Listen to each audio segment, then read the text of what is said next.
Deus, você pode se sentar. Muito obrigado. Obrigado. E você pode afirmar isso, que é feliz com o seu Senhor, independente das circunstâncias, independente dos cenários. Você tem essa convicção de que é Deus quem te faz feliz?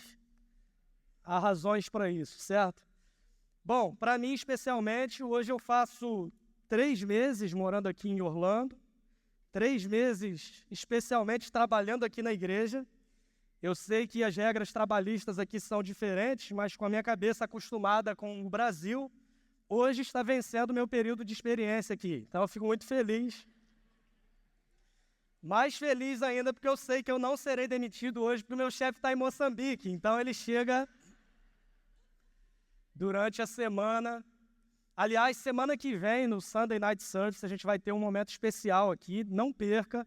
Óbvio, venha hoje, mas semana que vem nós teremos um tempo de testemunhos e de celebração ao que o Senhor tem feito lá em Moçambique, junto com os nossos irmãos que foram para lá. Mas, enfim, hoje são 3 meses aqui e eu, um pouco antes de vir para cá, mais especialmente, mais precisamente assim, no dia 20 de julho, nós fomos a um casamento.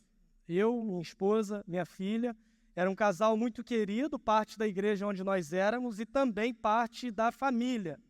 E nesse casamento eu celebrei a cerimônia, eu e Camila fomos padrinhos, e a Manu, a minha filha de 3 anos àquela altura, ela foi florista, ela entrou lá jogando as pétalas e foi um trabalho danado para convencê-la, e a gente teve que explicar para ela a importância daquele momento, e também, obviamente, prometer um presente, porque ela não entendeu muito bem a importância daquele momento, mas com o presente ela foi se convencendo. E ela entrou, deu tudo certo, tudo indo muito bem, até que acabou a cerimônia e chegou a hora de tirar as fotos com os noivos. E eles precisavam, para o álbum, obviamente, de uma foto dos padrinhos, e aí tiraram e tal. E a última foto que eles precisavam era uma foto da Manu com os noivos. Mas ela não queria de jeito nenhum. Ela disse que não ia tirar, e aí eu me senti pai naquela hora falando assim, mas você não tem querer. Eu me lembrei da minha mãe, do meu pai falando isso comigo há muito tempo atrás, e a gente tentou convencer de todos os jeitos, lembrou do presente, ameaçou tirar o presente, nem sei se isso é certo, mas foi feito também tentando convencê-la, mas ela não quis de jeito nenhum, ela disse, eu não vou tirar. Nós forçamos um pouquinho a barra, colocamos ela do lado dos noivos, de outras crianças, e de repente, na hora que o fotógrafo foi tirar a foto, ela começou a chorar desesperadamente, um choro sentido, e a gente tem uma foto desse momento exato. Acho que vocês conseguem perceber, porque foi na hora da foto, aquele choro, sabe, não era um choro assim, simples, era um choro de alguém que estava sendo violada nos seus direitos ali. Eu falei, meu Deus, que percepção ela teve agora de que a gente está forçando a barra e de repente a minha esposa se aproxima dela e pergunta assim, Manu, o que está acontecendo? E ela disse assim, mamãe, eu estou com fome. E ali eu descobri que eu tenho na minha casa uma pessoa que muda drasticamente de humor quando está com fome. Isso porque eu já sou casado com uma pessoa que muda drasticamente de humor quando está com sono. Então, na minha casa, eu tenho essas 2 situações para lidar e eu queria só vir aqui hoje pedir oração por mim. Que Deus te abençoe, tenha uma boa semana. A festa seguiu, ela comeu a comida, ela comeu salgado, ela comeu pipoca, tudo que tinha direito, ela comeu doce e algum tempo depois... Você conhece alguém também que muda de humor quando está com fome? Não precisa apontar não, tá tranquilo. É só para responde assim, na sua cabeça, pode ficar tranquilo, não quero criar problemas aqui. No texto de hoje, irmãos, os discípulos tinham acabado de chegar de uma viagem onde eles foram enviados pelo próprio Jesus. Eles tinham acabado de saber sobre a morte de João Batista, e Jesus faz um discurso marcante ali sobre João, ao mesmo tempo que ele é incisivo com os seus ouvintes. Ele vai dizer para os seus ouvintes, dentre tantas outras coisas, que muitos deles diziam crer em Moisés, ou seja, na lei, mas eles não criam de fato, porque se eles crescem em Moisés, eles creriam também em Jesus, porque tanto a lei de Moisés quanto todas as outras passagens da Bíblia falam a respeito dele o tempo todo. E ele conclui esse trecho dizendo: vocês não creem no que ele escreveu. Como, porém, vocês crerão naquilo que eu digo? E ele foi, então, para outra margem do mar, e o povo continuava atrás dele, o seguindo, mas é interessante que o povo seguia Jesus por causa dos sinais miraculosos que ele realizava. Esse texto vai deixar isso muito claro, porque ali era uma multidão de curiosos. Ele sobe, então, num monte, ele senta com os seus discípulos e ele olha uma multidão de pessoas reunidas ali. Havia ali 5.000 homens, fora mulheres e crianças que não eram contados a essa altura, e essas pessoas estavam com fome. As pessoas estavam ali por causa dos sinais e, em certo sentido, também para ouvi-lo. Agora pense comigo, se foi difícil uma criança tirar uma foto com fome, você imagina uma multidão com fome, sem nada para comer por perto e escutando ainda um discurso que era muito duro. É desesperador falar para uma plateia com fome. Quando a gente vai chegando perto do fim do culto, eu consigo perceber isso olhando para vocês, inclusive. Aliás, eu mal comecei a falar e já tem uns que estão me olhando já com aquela cara de que horas que você vai terminar, porque você falou em fome e já começa a me dar fome. Calma que vai dar tudo certo, e para não demorar tanto, abra sua Bíblia comigo em João capítulo 6. A gente vai ler do verso 1 até o verso 14. Mas é importante que ao ler o texto você tenha em mente esse cenário que eu mencionei para vocês, em que situação Jesus estava com seus discípulos e como essa história pode nos ensinar ainda hoje. João 6, versos 1 a 14. O texto diz o seguinte: algum tempo depois disso que eu acabei de falar com vocês, Jesus partiu para outra margem do mar da Galileia, ou seja, do mar de Tiberíades. E grande multidão continuava a segui-lo, porque vira os sinais milagrosos que ele tinha realizado nos doentes. Então Jesus subiu ao monte e sentou-se com os seus discípulos. Estava próxima a festa judaica da Páscoa. Levantando os olhos e vendo uma grande multidão que se aproximava, Jesus disse a Filipe: onde compraremos pão para esse povo comer? Fez essa pergunta apenas para pô-lo à prova, pois já tinha em mente o que ia fazer. Filipe lhe respondeu: 200 denários não comprariam pão suficiente para que cada um recebesse um pedaço. Outro discípulo, André, irmão de Simão Pedro, tomou a palavra. Aqui está um rapaz com 5 pães de cevada e 2 peixinhos, mas o que é isso para tanta gente? Disse Jesus: mandem o povo assentar-se. Havia muita grama naquele lugar e todos se assentaram. Eram cerca de 5.000 homens.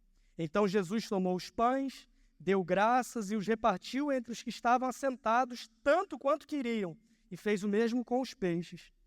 Depois que todos receberam o suficiente para comer, disse aos seus discípulos: ajuntem os pedaços que sobraram, que nada seja desperdiçado.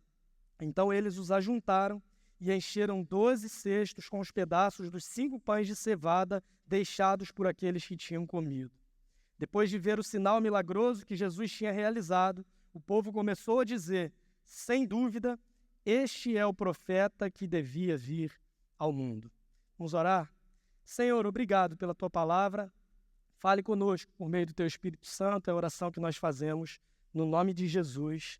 Amém. Diante desse cenário, então, Jesus se encontrava e havia um problema muito claro nesse texto que nós acabamos de ler. E o problema, ele é ao mesmo tempo muito simples também. Não havia como alimentar toda essa multidão.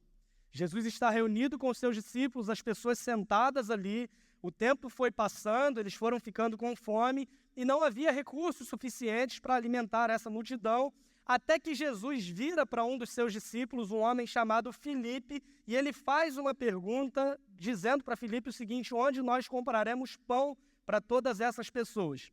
E um detalhe interessante que o texto vai nos dizer é que Jesus fez essa pergunta apenas para pôr Filipe à prova, porque ele já tinha em mente aquilo que ele faria.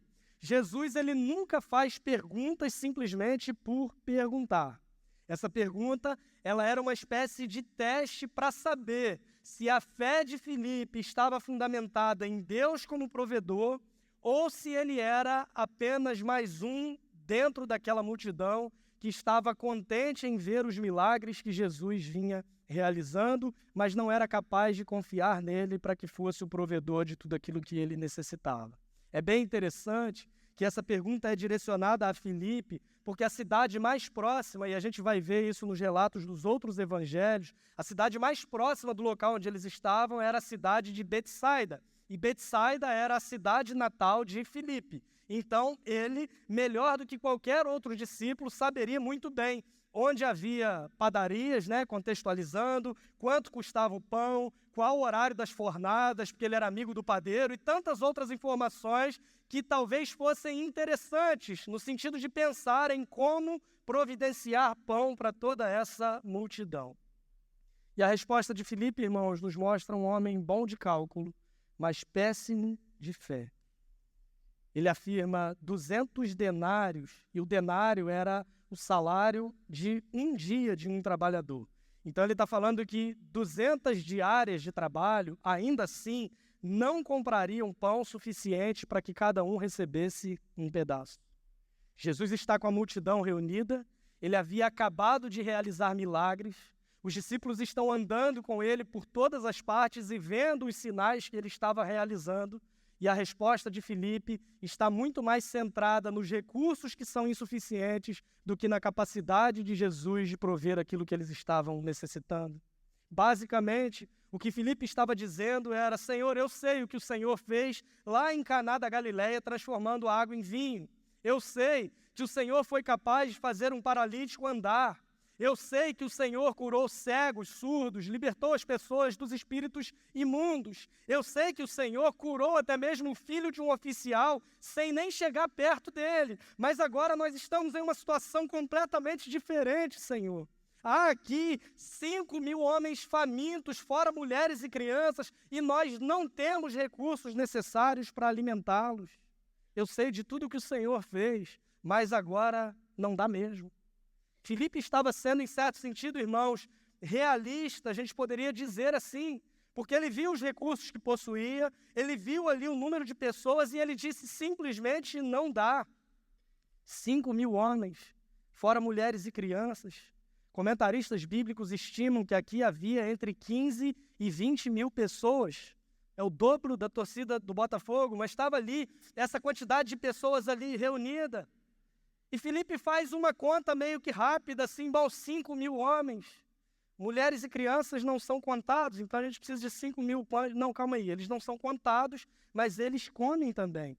E tem mulher e criança, você sabe muito bem disso, que come muito mais do que um homem adulto. Então, o que a gente vai pensar? Se for um pão para cada um, a gente vai ter que ter mais ou menos entre 15.000 e 20.000 pães. É muita coisa. Eu não sei nem se tem trigo suficiente para tudo isso. E tem mais um problema. Tem gente que come mais do que um pão.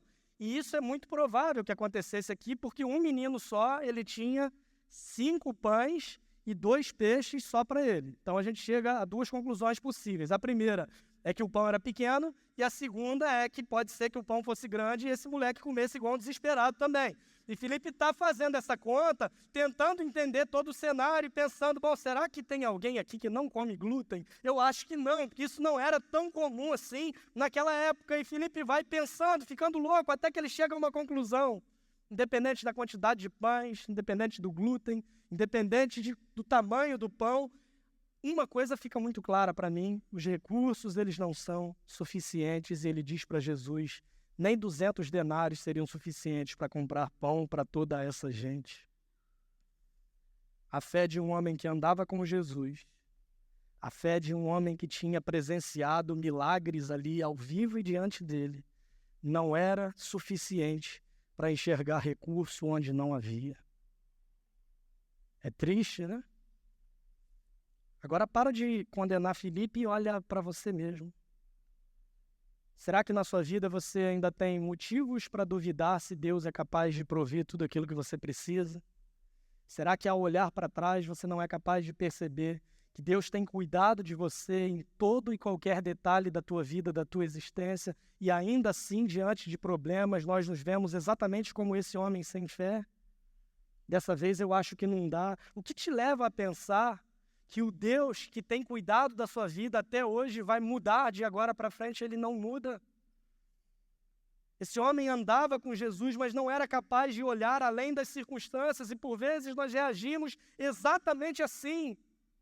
Quando diante de algum desafio, ao invés de focarmos na grandeza de Deus e naquilo que Ele pode fazer, nós olhamos apenas para aquilo que nós conseguimos realizar com a nossa própria capacidade. É fundamental, irmãos, que nós saibamos que há um Deus que é maior do que toda e qualquer dificuldade que se apresenta para nós. Nós calculamos demais, nós pensamos demais, planejamos demais, e eu não estou incentivando você a não ser uma pessoa que planeja. Não, é bom em certo sentido que você seja assim, mas há um problema muito claro. Quando a tua segurança está em qualquer outra coisa que não seja em Deus como teu provedor. Se você confia em qualquer outra coisa como a fonte primária que vai suprir todos os seus recursos e não em Deus, você tem o mesmo problema de Filipe, te falta fé. E no fim das contas, aquele orgulho que você tem da tua postura realista, dizendo, não, na verdade eu sou realista, na verdade isso é um disfarce para esse pecado de não confiar que Deus é capaz de prover o que você precisa. O problema não é ser realista. O problema é confiar em outra coisa que não seja o próprio Deus. Quem é que te sustenta? É o teu trabalho? Quem é que te deu o seu trabalho?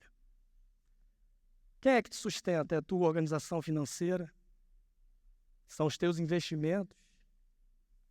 Em quem você confia para trazer provisão para a tua vida? É interessante você pensar que Deus ele usa todos esses meios, mas a fonte primária de provisão para qualquer um de nós não é outra, irmão, senão o próprio Deus. Filipe não conseguiu entender isso àquela altura, faltou fé para ele. Mas, de repente, aparece um outro apóstolo no texto, um homem chamado André, que diante desse cenário, Filipe tinha acabado de dizer que não seria suficiente, e de repente André vem trazendo meio que uma solução, embora talvez nem ele mesmo conseguisse enxergar como isso fosse suficiente para alimentar toda essa multidão, mas ele apresenta para Jesus o que ele tinha, dizendo, bom, está aqui um menino, um rapaz, e ele tem 5 pães de cevada e 2 peixinhos. Pão e peixe, e assim surgiu o Macfish a essa altura aqui nesse texto. Um ponto importante que o texto deixa claro para nós é que os pães eram de cevada, e isso indica a condição social do menino, porque pessoas com mais condições financeiras costumavam comer pão de trigo. A cevada custava a metade do preço do trigo. Pode ser que quando eu faça a comparação entre cevada e trigo, você não esteja pensando em pão, mas Deus vai cuidar da sua mente aí nesse momento. Eu fico pensando que esse menino poderia nem sequer ter aparecido ali. Ele está vendo que ele tem o suficiente para ele está vendo que tem uma multidão faminta, ele está vendo todo o cenário, ele poderia simplesmente ter se escondido. Alguém aqui foi criado num quintal cheio de primos? Tua mãe mandava você se esconder para abrir um danoninho de vez em quando? Não? Deixa eu acabar com a tua infância aqui agora, então. Em algum momento você estava brincando e a tua tia chamava o teu primo. Ele sumia no meio da brincadeira e reaparecia do nada, alguns minutos depois, como se nada tivesse acontecido. Ela estava protegendo o teu primo de você. E ele estava comendo danoninho naquele momento. Eu queria que você soubesse disso. Esse menino ele poderia ter feito o mesmo, e há várias possíveis reações para ele diante desse cenário. Como é que você reagiria? Talvez ele dissesse, bom, já que eu não vou resolver o problema da fome dos 5.000, eu vou chamar um amigo, alguém conhecido, e eu vou dividir o que eu tenho com ele, porque onde come um, comem 2. Agora, onde come um, não dá para alimentar 5.000. Seria uma postura interessante, solidária, realista desse menino, se ele fizesse desse modo, mas não foi o que ele fez. Ele poderia pensar, se os outros não trouxeram nada, o problema é deles. O que eu tenho é suficiente para mim e cada um que se vire. Ema, cada um com o seu problema. Mentalidade egoísta, centrada no eu. O menino estava ouvindo Jesus falar e ele conhecia sobre a fama de Jesus. Talvez ele pensasse, esse Jesus não é Deus, ele que se vire para fazer surgir pão do nada. E às vezes nós temos essas reações, que são possíveis reações que talvez ele tivesse, e às vezes refletem exatamente a nossa postura diante de momentos assim. Tem muita gente que tem essa mentalidade de achar que Deus é um gênio da lâmpada, que quando você esfrega a lâmpada ou abre a Bíblia ou qualquer outra coisa nesse sentido, ele é obrigado a nos satisfazer em tudo, e não é. É óbvio que Jesus tinha poder para multiplicar, para criar pães ali. Ele não precisava dos pães e peixes do menino para fazer o milagre, mas ele queria ensinar o menino, ele queria ensinar a Filipe, ele queria ensinar os demais discípulos e ele queria nos ensinar também. Uma outra postura possível, bom, eu posso doar um peixe e 2 pães. Eu vou comer menos aqui do que eu estava me planejando, mas eu vou ajudar de alguma forma. E tem muita gente que é assim, tem a mentalidade de fazer pelo outro apenas daquilo que não vai me fazer falta, de doar apenas aquilo que não me é útil, que não envolva sacrifício da minha parte, e o pior é que ainda acha que está fazendo muito. Se identificou em algumas dessas posturas? O menino não. Ele apresenta os seus 5 pães de cevada, ele apresenta os seus peixes, e nós conseguimos aprender verdades interessantes com esse menino. Em primeiro lugar, que as necessidades do outro são mais importantes do que as minhas necessidades. As necessidades do outro são mais importantes do que as minhas necessidades. Eu não me confundi, não. Eu falei exatamente o que eu queria dizer. Parece uma confusão porque nós vivemos num mundo que incentiva o egoísmo. Nós vivemos num mundo que incentiva essa busca por relevância, por proeminência, por ser alguém importante, por ser alguém influente. Portanto, para que você alcance esses objetivos, você tem que se colocar em primeiro lugar sempre, você tem que ser o centro do mundo sempre, todas as coisas têm que girar em torno de você sempre. A lógica do reino de Deus é exatamente o oposto disso. O apóstolo Paulo diz aos Romanos, no capítulo 12, que nós devemos preferir honrar os outros ao invés de honrar a nós mesmos. Quem é que tem te influenciado, a lógica do mundo ou a lógica do reino de Deus? Olhar para esse menino nos faz pensar sobre isso. Ele poderia ter pensado nas suas necessidades, naquilo que ele precisava. Afinal de contas, quem trouxe foi ele foi prevenido. Ele se precaveu e as outras pessoas não. Então, ele não precisava fazer isso e não precisava mesmo.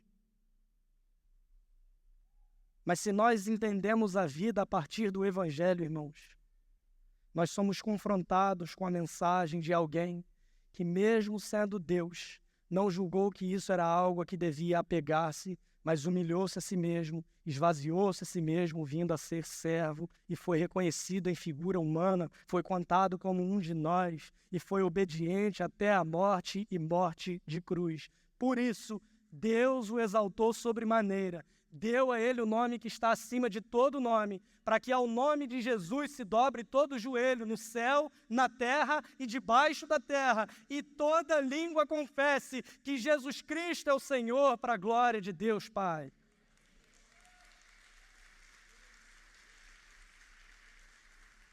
Se é o Evangelho que norteia a tua vida, você não vai se apegar àquilo que não é fundamental, mas você vai colocar o outro como prioridade na tua agenda.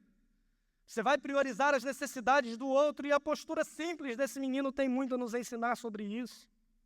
Outra coisa que nós aprendemos com esse menino é que os nossos recursos devem ser colocados sempre à disposição de Jesus. E isso não tem a ver com o quanto você tem, o quanto você possui. Jesus está te chamando a um compromisso total e absoluto com Ele, e Ele não está perguntando quanto você é capaz de oferecer. Ele não está perguntando e Ele não está te pedindo daquilo que não te faz falta. Não, o menino era pobre, mas ele apresentou aquilo que ele tinha. Não subestime, meu irmão, minha irmã, o que Deus pode fazer através do pouco que você tem. Em outro texto, Jesus ele valoriza a oferta de uma viúva pobre porque ela deu tudo o que tinha. e nós ficamos fazendo contas para contribuir. Meu irmão, confie, entregue. Ele te chama uma confiança total nele, e como fruto da tua generosidade, outros tantos serão alcançados e abençoados. O menino não tinha noção do que aquela quantidade pequena de comida poderia fazer para uma multidão de pessoas, e nós também não temos noção do que Deus é capaz de fazer com os poucos recursos que temos e colocamos à disposição de Jesus, e quantas pessoas podem ser alcançadas e quantas vidas podem ser transformadas através de gestos simples de generosidade de um povo que vive à luz do Evangelho de Jesus Cristo. A gente teve há pouco tempo aqui na igreja a iniciativa das mochilas missionárias lá para Moçambique. Isso chegou lá, não sei se vocês viram aí ontem, postaram um vídeo de um pastor recebendo. Talvez muito pouco do que a gente fez, a gente deu muito pouco daquilo que Deus tem nos dado, mas olha o que Deus é capaz de fazer quando nós nos dispomos a termos um coração generoso e uma postura que é condizente com o Evangelho também nos nossos recursos. Deus não precisa dos teus pães e peixes para fazer absolutamente nada.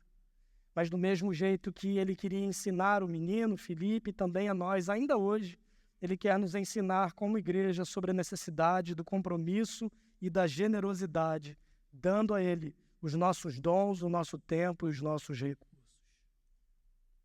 E mais uma coisa que a gente aprende nessa história é que o grande ponto dela não foi o fato de 5.000 homens serem alimentados. Embora isso nos ensine muito. O verso 14 vai nos dizer que ali não aconteceu apenas um milagre, mas aconteceu ali um sinal. O que é um sinal? É algo que sinaliza uma realidade maior. Se você olha para o painel do seu carro, você vai ver ali que há ali alguns sinais. E normalmente o problema não está no painel, mas ali está te sinalizando para a necessidade de perceber outra coisa que está fora dali. Quando nós olhamos para esse texto e vemos que ali houve um sinal, essa manifestação toda sobre a qual nós lemos está demonstrando uma realidade muito maior. E o texto vai nos dizer, no verso 14, que depois de ver o sinal milagroso que Jesus tinha realizado, o povo começou a dizer, sem dúvida, esse é o profeta que devia vir ao mundo. Mas além disso, Jesus vai nos dizer nos versos 26 e 27, algo que é fantástico, fundamental e crucial nessa história, quando ele diz, Jesus respondeu, a verdade é que vocês estão me procurando não porque viram sinais milagrosos, mas porque comeram os pães e ficaram satisfeitos. Você conhece gente que, ao invés de estar preocupada com a relação com Jesus, está muito mais interessada naquilo que ele pode oferecer? Por vezes o nosso compromisso com Deus é norteado por isso. Se eu preciso, eu vou para a igreja, eu me empenho, eu contribuo, eu me envolvo. Agora, quando as coisas estão bem, simplesmente eu viro as costas e sumo e dou uma série de desculpas. Ah, pastor, eu estou desanimado demais. Em aconselhamentos pastorais, eu já vi muita gente desanimada com o trabalho também, porque não trabalha naquilo que gosta. Mas eu nunca vi ninguém deixar de ir trabalhar porque está desanimado com o trabalho. Sabe por quê? Porque o trabalho é importante, é uma prioridade e ela precisa daquilo. Mas com a igreja eu vejo acontecer direto, eu acho estranho isso. Eu estou desanimado e simplesmente eu não vou. Sabe por quê? Porque o relacionamento com Deus não é uma prioridade para você e você está preocupado apenas com aquilo que Deus pode te dar e não com o relacionamento vivo que Ele deseja ter contigo. É difícil ouvir isso, né? Imagina com fome, e eu não vou multiplicar pão para vocês não, pode ficar tranquilo, mas a gente vai acabar a tempo de você almoçar. Apesar dessa história ser fantástica, irmãos, de pessoas serem alimentadas, tudo isso sinaliza uma coisa. E Jesus vai dizer no verso 27, não trabalhem pela comida que se estraga, mas pela comida que permanece para a vida eterna, a qual o Filho do Homem lhes dará. Deus, o Pai, nele colocou o seu selo de aprovação. Nada é mais importante do que a vida eterna. A grande notícia que esse texto aponta para nós, a grande notícia na nossa relação com Deus não é que nós temos pão, embora o pão seja importante, embora Jesus mesmo tenha garantido que supriria cada uma das nossas necessidades segundo a sua riqueza e glória. Só pontuar um negócio interessante, que ele prometeu suprir as nossas necessidades e não os nossos caprichos e luxos. Tem gente se apegando a promessas que Jesus nunca fez e tentando culpar Deus porque as coisas não estão andando do jeito que você quer. Tem uma música do Projeto Sola que ela fala o seguinte: se o Senhor é o meu pastor, aquilo que eu não tenho, eu não preciso.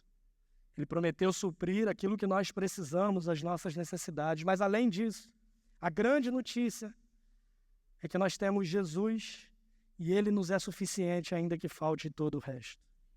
A grande mensagem do Evangelho, Jesus afirma ainda nesse capítulo, no verso 35, é que Jesus é o pão da vida e que quem for a Ele jamais terá fome. Ele é o pão vivo que desceu do céu, não para nos dar pão, mas para nos dar vida, vida em abundância, vida eterna juntamente com Ele. Ele veio até nós, Ele viveu uma vida perfeita, Ele morreu pelos nossos pecados, desde os nossos primeiros pais, Adão e Eva. Ele ressuscitou o terceiro dia, provando que o sacrifício foi aceito por Deus. Ele subiu aos céus e Ele prometeu que voltará um dia. Essa é a mensagem do Evangelho. E que essa seja a base para a tua generosidade, que no fim das contas é resultado de uma confiança inabalável de que Deus é quem te sustenta, que Deus é quem te abençoa e que Deus é a fonte primária da provisão para cada uma das suas necessidades. Descanse, confie no Senhor. Hoje nós temos o privilégio de ouvir o Evangelho e de celebrar também de forma visível a ceia do Senhor, que é para nós um símbolo do pão vivo que desceu dos céus, do que Cristo Jesus fez por nós.